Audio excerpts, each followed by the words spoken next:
Hey guys, welcome back to Work with Thee. I'm Victoria, and in case you're new to my channel, welcome. I am a stay-at-home or work-at-home mom, and I want to talk today about going back to school. So this has been the topic and on the hearts and minds of parents everywhere since school let out in June. And I want to talk about getting excited for going back to school. So whether you're going to be going back to school in person, if you're doing some kind of hybrid cohort method or option where you go half the time in person and half the time with distance learning, or if you're staying at home, I want to talk to you guys about just getting excited for the school year, because our children need us to be excited. They feed off of our energy. So if we're excited, they're excited. So I'm just going to be very quick today, and this video is going to touch on topics to get ready for back to school. So there's about 4 weeks back before school starts here.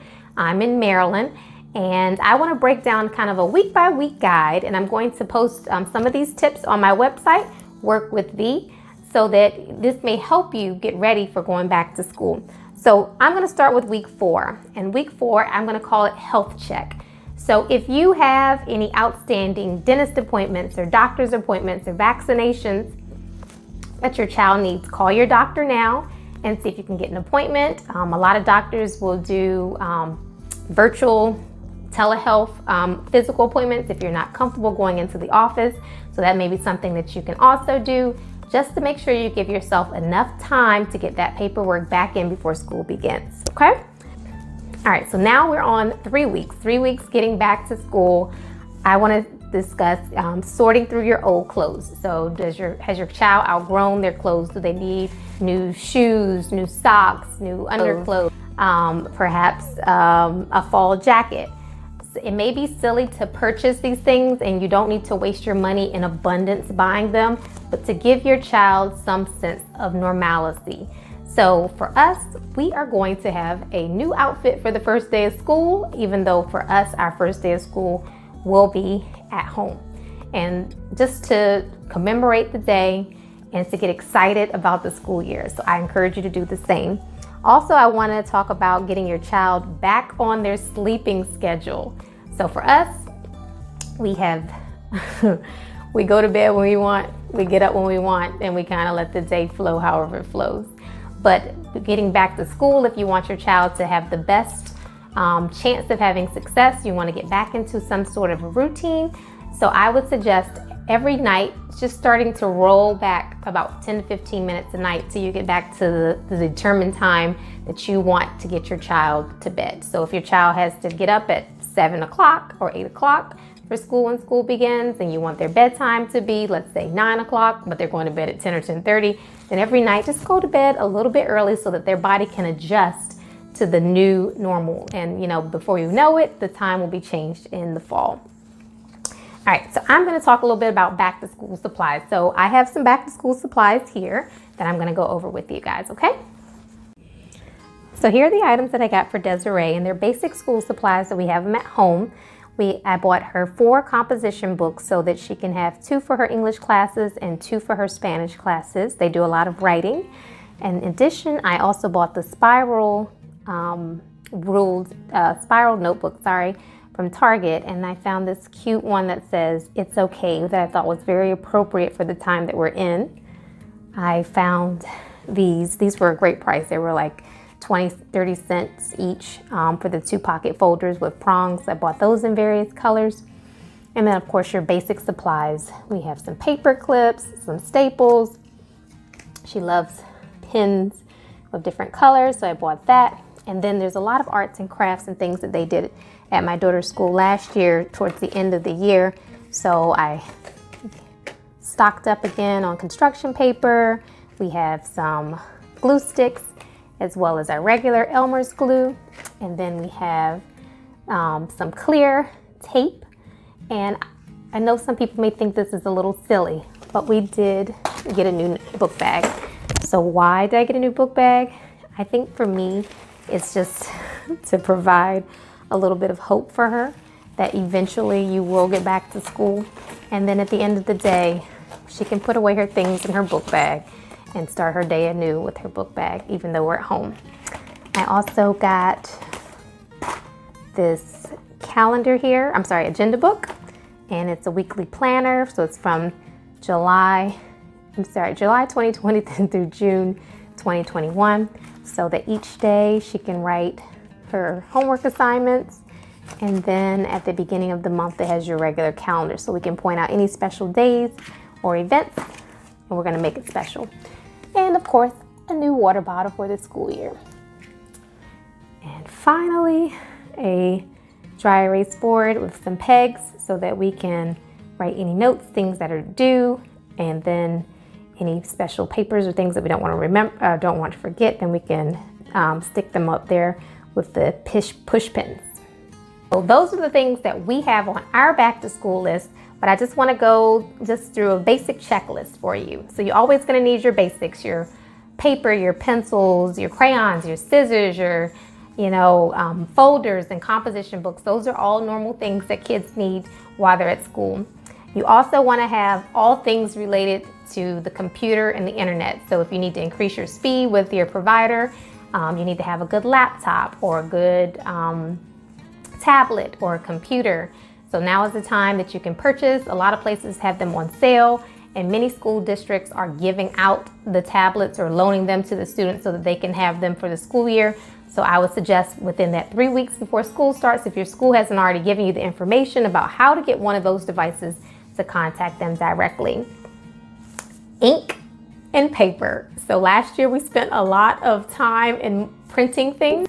So this year I want to be prepared, and I'm not going to run out of ink for the printer as well as paper. And if you don't have a printer, then you may need to invest in one of those as well for distance learning.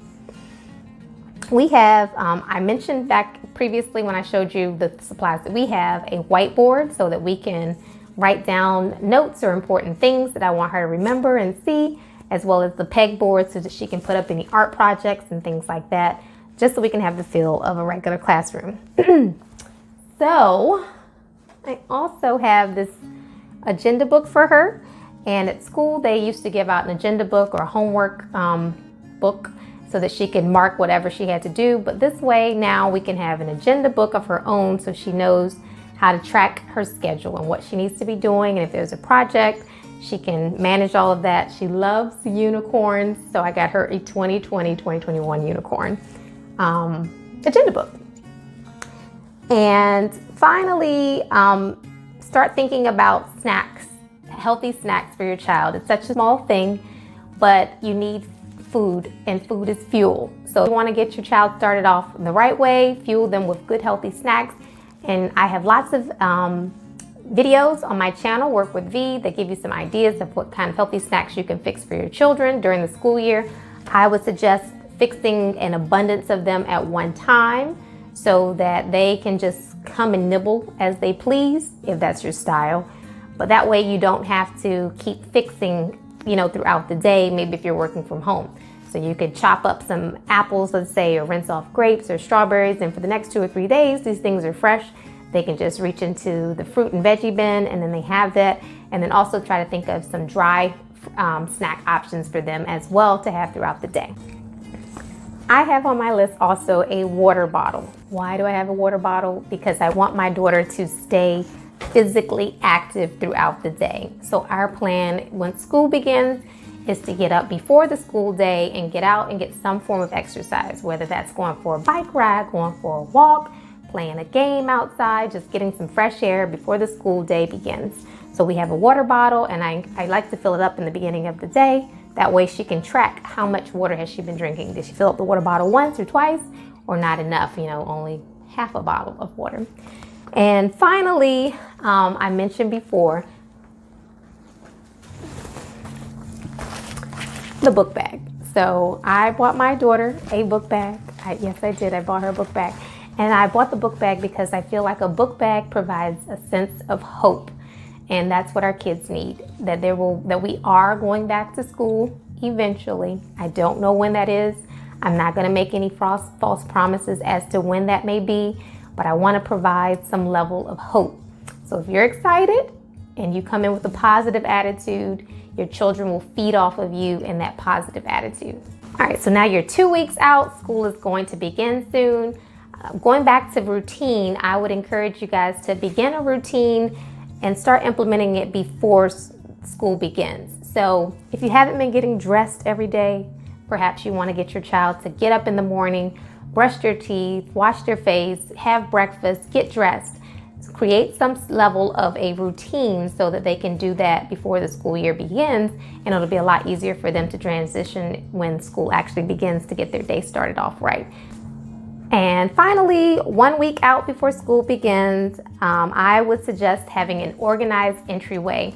So that, I call it the drop zone. So make sure that your children have a place where they can put their book bag, their shoes, their homework, and anything important that they need to take to school, and have that area organized so they can just grab their book bag in the morning and go.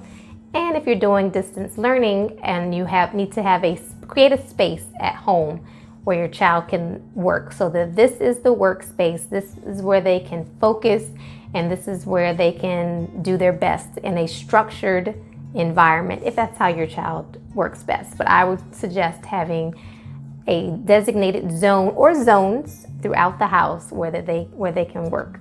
Finally, the weekend before school, I suggest making a lunch menu for a week so that you don't find yourself the night before trying to figure out, what am I going to fix my kid for school? And even if you're at home, I would still suggest creating some sort of lunch menu for your child, because it'll help you grocery shop better and plan your days better, so that if you have to balance working from home and helping them with their assignments during the day, lunch will be one less worry to come up with in the middle of the day. It'll already be pre-planned. You can order your groceries in advance or have your list ready, pre-packaged things, but I would suggest have your lunch menu ready the weekend before school begins. In addition to that, as I mentioned before, I would suggest having a back to school outfit for the first day of school. Why is that important? That may be really silly to a lot of people, but that first day picture is very important. It's memorable. It's something you're going to look at.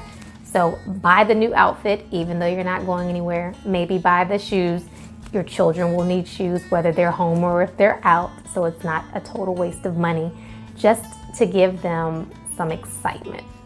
That weekend before school, I suggest that you review with your child their goals and their expectations for the school year.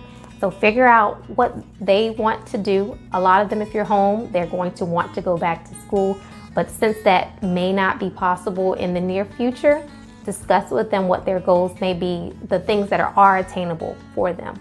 Maybe they didn't like that they didn't have enough playtime in the fall. So maybe you can work together to say, okay, at 3 o'clock every day, we're going to go outside for half an hour, since you may not be getting recess time throughout your school day. Or maybe we're going to have breakfast every morning together. So set some goals and some expectations, something that your child can look forward to and that you guys can do it together. Now, the first day of school, I would suggest that you and your child go to bed early, whether you are leaving the house or staying home.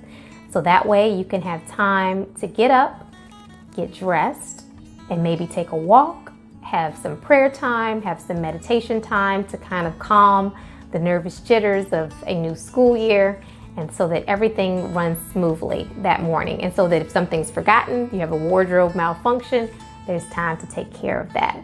And finally, it's the first day of school. After, all is planned, just give your kids a good attitude. That's it.